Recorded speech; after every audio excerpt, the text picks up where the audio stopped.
ഏറെ പ്രധാനപ്പെട്ട വാർത്തയിലേക്ക് തന്നെയാണ് ആദ്യം. അത് US ഇറാൻ ചർച്ചകളുമായി ബന്ധപ്പെട്ടാണ്. ഇന്നലെ രാത്രിയാണ് അമേരിക്കൻ പ്രസിഡന്റ് ഡൊണാൾഡ് ട്രംപ് ഇറാന്റെ തീരത്തേക്ക് പോകുന്ന പുതിയ ഒരു പടക്കപ്പലിന്റെ ദൃശ്യം, അമേരിക്കൻ പടക്കപ്പലിന്റെ ദൃശ്യമടക്കം പുറത്തുവിട്ടുകൊണ്ട് ഭീഷണി ഉയർത്തിയത്. ഖമേനിയോട് മുന്നറിയിപ്പുമായി രംഗത്ത് വന്ന പശ്ചാത്തലം ഒരുങ്ങിയത്. ആണവ ചർച്ചകളിൽ മാത്രം ഒതുങ്ങുന്ന ഒന്നല്ല ഇത്തരം സമാധാന ശ്രമങ്ങൾ എന്ന് അമേരിക്ക വ്യക്തമാക്കുകയാണ്. ഇറാൻ ഫണ്ട് ചെയ്യുന്ന ചില ഏജൻസികളുണ്ട്, അവരുമായി ബന്ധപ്പെട്ട ചർച്ച വേണം. മറ്റ് നിർണായകമായ പല വിഷയങ്ങളിലും അമേരിക്ക തീരുമാനം പ്രതീക്ഷിക്കുന്നുണ്ട്. ഏതായാലും ചർച്ചകൾ ഇന്ന് മസ്കറ്റിലാണ് നടക്കുക. ആണവ കരാറുമായി ബന്ധപ്പെട്ടാണ് പ്രധാന ചർച്ച. നയതന്ത്ര ചർച്ചകൾ പരാജയപ്പെട്ടാൽ അമേരിക്ക സൈനിക നടപടികളിലേക്ക് കടക്കുമെന്ന അഭ്യൂഹം വളരെ ശക്തമാണ് എന്നുള്ളത് ഏറ്റവും പ്രധാനപ്പെട്ടതാണ്. ആണവ പദ്ധതി മാത്രമേ ചർച്ച ചെയ്യൂ എന്നാണ് ഇറാന്റെ വിശദീകരണം. അതേസമയം സമ്പുഷ്ടീകരണം അടക്കമുള്ള വിഷയങ്ങളിൽ അമേരിക്കയുടെ ആവശ്യം അത് ഇറാൻ അംഗീകരിക്കാൻ സാധ്യത കുറവാണ്. KP അഭിലാഷ് വിവരങ്ങളുമായി ചേരും. അഭിലാഷ്, ഒരുപാട് വിഷയങ്ങളുണ്ട്. അതിനിടയിൽ ഇന്നലെ രാത്രിയിലും ട്രംപിന്റെ ഭീഷണി അത് വളരെ പ്രധാനപ്പെട്ട ഒന്നായിരുന്നു.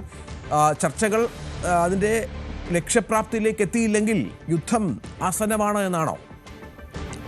Ranjith, good morning. ലോകരാജ്യങ്ങൾ ഒന്നടങ്കം കാത്തിരിക്കുകയാണ് ഇറാനും അമേരിക്കയും തമ്മിലുള്ള ചർച്ച പരാജയപ്പെടുമോ അതെയോ വിജയിക്കുമോ എന്നത്. രഞ്ജിത്ത് സൂചിപ്പിക്കുന്ന പോലെ തന്നെ ഇറാനും അമേരിക്കയും തമ്മിലുള്ള സംഘർഷം കാലങ്ങളായി ഉടലെടുത്തതാണ്. എങ്കിലും ഇരു രാജ്യങ്ങളും തമ്മിൽ യുദ്ധമുഖത്ത് നിൽക്കുന്ന ഒരു സാഹചര്യത്തിലാണ് ഇന്ന് നടക്കാൻ പോകുന്ന ചർച്ച പ്രധാനപ്പെട്ടതാകുന്നത്. ഒമാനിലെ മസ്കറ്റിൽ പ്രാദേശിക സമയം രാവിലെ 10 മണിക്കാണ് ഈ ചർച്ച നടക്കാൻ പോകുന്നത്. അതായത് ഇന്ത്യൻ സമയം നമുക്ക് ഏതാണ്ട് 11:30 ഈ ചർച്ച ആരംഭിക്കും എന്ന് തന്നെ പറയാൻ സാധിക്കുന്നു. ഇതുവരെയും ഈ ചർച്ചയുടെ വേദിയിലോ സമയത്തിലോ മാറ്റമില്ല എന്നതുകൊണ്ട് തന്നെ ചർച്ച നടക്കും എന്ന് വേണം നമുക്ക് പ്രതീക്ഷിക്കാൻ. ചർച്ച എത്ര സമയം നീണ്ടുപോകുമെന്നോ ചർച്ചയുടെ ഫലം എന്താകുമെന്നോ ഈ ഘട്ടത്തിൽ നമുക്ക് പ്രവചിക്കാൻ സാധിക്കില്ല. പക്ഷേ നിർണായകമാകുന്ന ഒരു ചർച്ച തന്നെയാണ് നടക്കാൻ പോകുന്നത്. പ്രത്യേകിച്ച് അറബ് രാജ്യങ്ങളും മുസ്ലിം രാജ്യങ്ങളുമാണ് ഇത്തരത്തിലൊരു ചർച്ചയ്ക്ക് മുൻകൈ എടുക്കുന്നത്.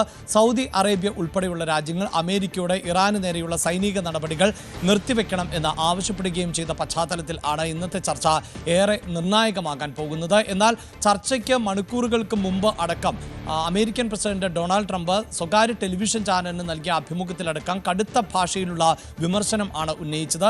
ഇറാന്റെ പരമോന്നത നേതാവായിട്ടുള്ള അയതുള്ള ഖമേനിയെ പേടിക്കേണ്ടതുണ്ട് എന്ന മറുപടിയായിരുന്നു ട്രംപിന്റെ ഭാഗത്തു നിന്നും ഉണ്ടായത്. അതായത് ഒരു തരത്തിലും അമേരിക്ക പിന്നോട്ട് പോകുന്നില്ല എന്ന സൂചനയാണ് ഡൊണാൾഡ് ട്രംപിന്റെ ആ വാക്കുകളിൽ പ്രകടമാകുന്നത്. ഒപ്പം നേരത്തെ തന്നെ നമ്മൾ റിപ്പോർട്ട് ചെയ്യുന്നത് പോലെ അമേരിക്കയുടെ വിമാനവാഹിനി യുദ്ധക്കപ്പൽ ആയ എബ്രഹാം ലിങ്കൺ ഉൾപ്പെടെയുള്ള വെടിക്കോപ്പുകളുമായുള്ള യുദ്ധസന്നാഹങ്ങൾ ഇറാന്റെ തീരത്ത് നിലയുറപ്പിച്ചിട്ടുള്ള സാഹചര്യത്തിൽ ഏതൊരു ഘട്ടത്തിലും അമേരിക്കയും ഇറാനും തമ്മിൽ ഒരു തുറന്ന പോരിലേക്ക് പോകുന്ന സാഹചര്യം ആണ് ഉള്ളത്. ഒരു പക്ഷേ ഇപ്പോൾ തന്നെ റഷ്യ യുക്രൈൻ യുദ്ധം തുടരുന്ന സാഹചര്യം, അതോടൊപ്പം തന്നെ ഇസ്രായേൽ ഹമാസ് പോര് തുടരുന്ന പശ്ചാത്തലത്തിൽ മറ്റൊരു യുദ്ധം കൂടി ലോകരാജ്യങ്ങൾക്ക് താങ്ങാൻ പറ്റുന്ന ഒന്നല്ല. അതുകൊണ്ട് തന്നെ ലോകരാജ്യങ്ങൾ ഒന്നടങ്കം ഈ യുദ്ധ സാഹചര്യം ഒഴിവാക്കുന്നതിന് വേണ്ടിയുള്ള സമ്മർദ്ദം ചെലുത്തുന്ന പശ്ചാത്തലത്തിൽ കൂടിയാണ് ഇന്ന് ചർച്ചകൾ നടത്താൻ പോകുന്നത്. എന്നാൽ ആ ചർച്ചയ്ക്ക് മുമ്പ് ഇരു രാജ്യങ്ങളും തമ്മിലുള്ള പോർവിളികൾക്ക് ഏതെങ്കിലും തരത്തിൽ മയപ്പെടുത്താൻ സാധിച്ചിട്ടില്ല എന്നതാണ് ഇതിൽ എടുത്തു പറയേണ്ടത്. പ്രത്യേകിച്ച് അമേരിക്ക നൽകുന്ന ഭീഷണിക്ക് അതേ നാണയത്തിൽ തന്നെയാണ് ഇറാൻ തിരിച്ചടിക്കുന്നത് എന്നതാണ്. കഴിഞ്ഞ ദിവസം തന്നെയായിരുന്നു അമേരിക്ക ഏതെങ്കിലും തരത്തിൽ ഇറാനെ ആക്രമിക്കാൻ മുതിർന്നാൽ അതിൻ്റെ പ്രത്യാഘാതം ഗുരുതരമായിരിക്കും എന്ന മുന്നറിയിപ്പ് നൽകുന്നത്. ഇറാൻ പ്രതിരോധിക്കുക എന്നതിനപ്പുറത്ത് ആക്രമിക്കുക എന്ന നിലപാടിലേക്ക് മാറിയിട്ടുണ്ട് എന്ന് ഇറാന്റെ സൈനിക നേതാവ് തന്നെ വ്യക്തമാക്കിയ പശ്ചാത്തലമുണ്ട്. അമേരിക്കയെ മാത്രമായിരിക്കില്ല ആക്രമിക്കുക, അമേരിക്കയുടെ സഖ്യരാജ്യങ്ങളെയും അമേരിക്കയുമായി സൗഹൃദം പുലർത്തുന്ന രാജ്യങ്ങളെയും ആക്രമിക്കാൻ മടിക്കില്ല എന്ന് ഇസ്രായേലിന്റെ പേരെടുത്തു പറഞ്ഞുകൊണ്ടായിരുന്നു ഇറാന്റെ സൈനിക മേധാവി പ്രതികരിച്ചത്. ഇങ്ങനെയൊരു പശ്ചാത്തലത്തിൽ ആണ് ഈ കൂടിക്കാഴ്ച നടക്കാൻ പോകുന്നത്. കൂടിക്കാഴ്ചയിൽ ഉയർന്നു വരാൻ പോകുന്ന പ്രധാനപ്പെട്ട വിഷയം എന്നത് ആണവ സമ്പുഷ്ടീകരണവും ആണവായുധങ്ങളുടെ പരീക്ഷണങ്ങളും നിർത്തലാക്കുന്നത് സംബന്ധിച്ചാണ്. ഈ വിഷയത്തിൽ തങ്ങൾക്ക് ഏതെങ്കിലും തരത്തിലുള്ള വിയോജിപ്പില്ല എന്ന് തന്നെയാണ് ഇറാന്റെ വിദേശകാര്യമന്ത്രിയായിട്ടുള്ള അബ്ബാസ് അറാഗ്ചി വ്യക്തമാക്കിയിട്ടുള്ളത്. എന്നാൽ മറ്റു വിഷയങ്ങളിലേക്ക് അമേരിക്ക കടക്കേണ്ടതില്ല എന്ന ഒരു നിലപാട് കൂടി അറാഗ്ചി സ്വീകരിക്കുമ്പോഴാണ് ഈ ചർച്ച വിജയിക്കുമോ എന്ന ആശങ്കയുള്ളത്. അതായത് അമേരിക്കയെ സംബന്ധിച്ചിടത്തോളം അമേരിക്ക ഏറ്റവും ഭയപ്പെടുന്ന രാജ്യം, അതായത് അമേരിക്കയുടെ സുരക്ഷയ്ക്ക് ഭീഷണിയാകുന്നു എന്ന് ആവർത്തിക്കുന്ന ഒരു രാജ്യം ആണ് ഇറാൻ. ഇറാന്റെ ആയുധ സമ്പുഷ്ടീകരണം അല്ലെങ്കിൽ ആണവ സമ്പുഷ്ടീകരണം എന്നത് അതീവ രഹസ്യമായാണ് നടക്കുന്നത് എന്നത് ആവർത്തിച്ചുകൊണ്ടേയിരിക്കുന്ന ഒരു സാഹചര്യമുണ്ട്. ഒരു പക്ഷേ നമുക്ക് ഓർമ്മയുണ്ടാകും ഫർദോയിലെ ആണവ നിലയത്തെ അപ്രതീക്ഷിതമായ അമേരിക്കയുടെ സഹായത്തോടെ ഇസ്രായേൽ ആക്രമിച്ചത്. അപ്പോൾ ഇങ്ങനെ അങ്ങനെ ഈ ഇറാൻ എന്ന രാജ്യത്തെ ഒരു കാരണവശാലും വിശ്വസിക്കാൻ പറ്റില്ല എന്നും ഏതൊരു ഘട്ടത്തിലും അവർ നിലപാട് മാറ്റുമെന്നും അതുകൊണ്ട് തന്നെ കടുത്ത നിയന്ത്രണങ്ങളും കടുത്ത ഉപാധികളും ഉൾപ്പെടുന്ന ചർച്ചകളും ഒപ്പം കരാറുമാണ് വേണ്ടത് എന്നതാണ് അമേരിക്കയുടെ നിലപാട്. അതിൽ എടുത്തു പറയേണ്ടത് രഞ്ജിത്ത്, ഇവിടെ പ്രധാനപ്പെട്ട വിഷയം എന്നത് ആണവ സമ്പുഷ്ടീകരണവും ആണവായുധങ്ങളുടെ ശേഖരവും അതോടൊപ്പം തന്നെ ആണവായുധ പ്രയോഗവുമാണ് എങ്കിൽ ഇപ്പോൾ ഇറാനിൽ വലിയ തോതിലുള്ള ആഭ്യന്തര കലാപം അതിരൂക്ഷമാണ്. ഇറാൻ ഭരണകൂടത്തിന് നേരെ അവിടെ പ്രതിഷേധങ്ങൾ ഉയരുന്ന സാഹചര്യമുണ്ട്. ആ പ്രതിഷേധങ്ങളെ യുദ്ധസമാനമായ തരത്തിൽ ആണ് ഇറാൻ നേരിട്ടുകൊണ്ടിരിക്കുന്നത്. സാധാരണക്കാരായ ആളുകൾ അടക്കം ഏതാണ്ട് 6400ഓളം പേർ ഇതിനോടകം തന്നെ ഇറാനിലെ ആഭ്യന്തര സംഘർഷങ്ങളിൽ കൊല്ലപ്പെട്ടിട്ടുണ്ട് എന്നതാണ്. അഭിലാഷ്, ഈ ആഭ്യന്തര സംഘർഷങ്ങളുമായി ബന്ധപ്പെട്ട ആഭ്യന്തര സംഘർഷങ്ങൾ നിയന്ത്രിച്ചില്ലെങ്കിൽ ആക്രമണം കടുപ്പിക്കും, അല്ലെങ്കിൽ ഇറാനെ ആക്രമിക്കുമെന്നാണ് അമേരിക്ക പലപ്പോഴും മുന്നറിയിപ്പ് നൽകിയിട്ടുള്ളത്. ആ പ്രശ്നങ്ങൾ കൂടി ചർച്ച ചെയ്യേണ്ടതുണ്ട്. ആഭ്യന്തര സംഘർഷങ്ങൾ, അവിടുത്തെ യുവ തലമുറ കലാപരംഗത്ത് ഇറങ്ങി വരുന്ന പശ്ചാത്തലം, അതൊക്കെ അമേരിക്ക വലിയ കാര്യമായി മുന്നോട്ട് വെച്ച സാഹചര്യമുണ്ട്. ഇതിനടക്കം ചർച്ചയ്ക്ക് വരും. പക്ഷേ പ്രശ്നമെന്നുള്ളത് ഈ ഒരേ ഒരു ആവശ്യത്തിൽ ഊന്നിയുള്ളൊരു ചർച്ച, ഈ പറഞ്ഞ ഇറാൻ പറയുന്ന രീതിയിലുള്ള ഒരു ചർച്ചയ്ക്ക് ഒരിക്കലും അമേരിക്ക സമ്മതിക്കില്ലല്ലോ.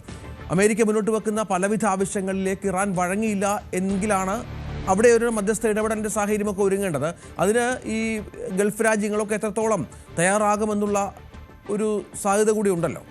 രഞ്ജിത്ത്, ഇവിടെ എടുത്തു പറയേണ്ടത് അമേരിക്കൻ പ്രസിഡന്റ് ഡൊണാൾഡ് ട്രംപാണ് പലപ്പോഴും നിലപാടുകൾ കടുപ്പിച്ച് മുന്നോട്ട് വരാറുള്ളത്. ഇതേ ട്രംപ് തന്നെ അപ്രതീക്ഷിതമായി നിലപാടുകളിൽ നിന്ന് പിന്നോട്ട് പോകുന്നത് നമ്മൾ പലപ്പോഴും കണ്ടിട്ടുള്ളതാണ്. ഉദാഹരണത്തിന് ഈ കഴിഞ്ഞ ദിവസം തന്നെ നമുക്കറിയാമല്ലോ, ഇന്ത്യയിൽ ഈ ട്രംപിൻ്റെ പേര് വലിയ തോതിൽ ചർച്ച ചെയ്യപ്പെടുന്നത് അമേരിക്കയും ഇന്ത്യയും തമ്മിലുള്ള വ്യാപാര കരാറുമായി ബന്ധപ്പെട്ടാണ്. ഇന്ത്യ ഇതിൽ ധാരണയിലെത്തിയിട്ടുണ്ട് എന്ന് അമേരിക്കൻ പ്രസിഡന്റ് ഡൊണാൾഡ് ട്രംപ് പറയുമ്പോൾ പോലും നമുക്കറിയാം അമേരിക്കയായിരുന്നു ഈ വിഷയത്തിൽ പിടിവാശി കാണിച്ചത്. എന്നാൽ കഴിഞ്ഞ റിപ്പബ്ലിക് ദിനത്തിൽ അടക്കം അമേരിക്കയുടെ പ്രതിനിധികളെ മാറ്റി നിർത്തിക്കൊണ്ട് യൂറോപ്യൻ യൂണിയൻ പ്രതിനിധികളെ ഇന്ത്യയിലേക്ക് എത്തിക്കുകയും അപ്രതീക്ഷിതമായി 2 പതിറ്റാണ്ടിൻ്റെ കാത്തിരിപ്പ് അവസാനിപ്പിച്ചുകൊണ്ട് ഇന്ത്യ ആ ഉടമ്പടിയിൽ വ്യാപാര കരാറിൽ ഏർപ്പെടുകയും ചെയ്തു. ഇതിന് തൊട്ടു പിന്നാലെയായിരുന്നു ട്രംപിൻ്റെ നിലപാട് മാറ്റം. അതുമായി ബന്ധപ്പെട്ട് രാഷ്ട്രീയ വിവാദങ്ങൾ ചർച്ച ചെയ്യപ്പെടുന്നുണ്ട്.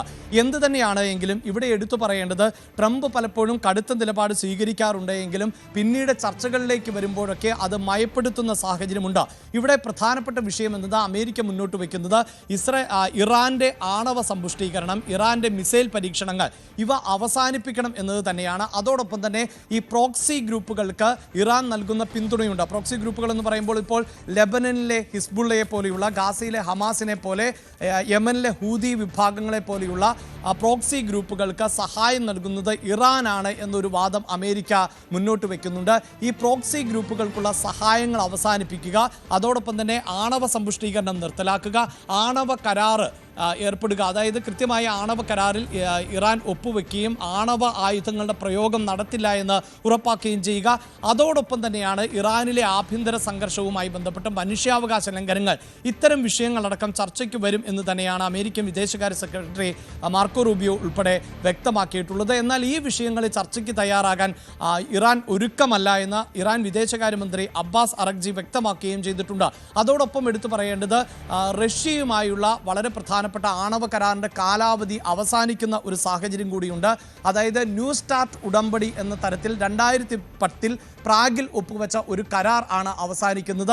ആ കരാർ അമേരിക്കയ്ക്ക് ഒട്ടും യോജിക്കുന്ന ഒരു കരാർ ആയിരുന്നില്ല എന്ന് അമേരിക്കൻ പ്രസിഡന്റ് ഡൊണാൾഡ് ട്രംപ് പറയുന്ന ഒരു സാഹചര്യത്തിൽ പുതിയ ഒരു കരാറുമായി അമേരിക്ക മുന്നോട്ട് പോകുവാനുള്ള ശ്രമം നടക്കുകയും ചെയ്യുന്നുണ്ട്. ചൈനയെ അടക്കം ഈ കരാറിന്റെ ഭാഗമാക്കുവാനുള്ള നീക്കങ്ങൾ നടക്കുന്നുണ്ട്. ഒരു ഭാഗത്ത് ഇറാന്റെ ആണവ സമ്പുഷ്ടീകരണവും ഇറാന്റെ ആണവ മിസൈൽ പ്രയോഗങ്ങളും അവസാനിപ്പിക്കുന്നതിന് വേണ്ടിയുള്ള നീക്കങ്ങൾ നടക്കുമ്പോൾ തന്നെയാണ് ഈ ന്യൂ സ്റ്റാർട്ട് കരാർ അവസാനിക്കുന്നത്. ന്യൂ സ്റ്റാർട്ട് കരാർ അവസാനിക്കുന്നതോടെ റഷ്യയ്ക്കും അതോടൊപ്പം തന്നെ അമേരിക്കയ്ക്കും ഈ ആണവായുധങ്ങൾ ഉപയോഗിക്കുന്നത് സംബന്ധിച്ച നിയന്ത്രണങ്ങൾ ഇല്ലാതാകുന്ന ഒരു പശ്ചാത്തലമുണ്ട്. ഒരു പക്ഷേ അക്കാര്യങ്ങളടക്കം ഇറാൻ ചൂണ്ടിക്കാണിക്കുന്ന പശ്ചാത്തലമുണ്ടാകാൻ സാധ്യതയുണ്ട്.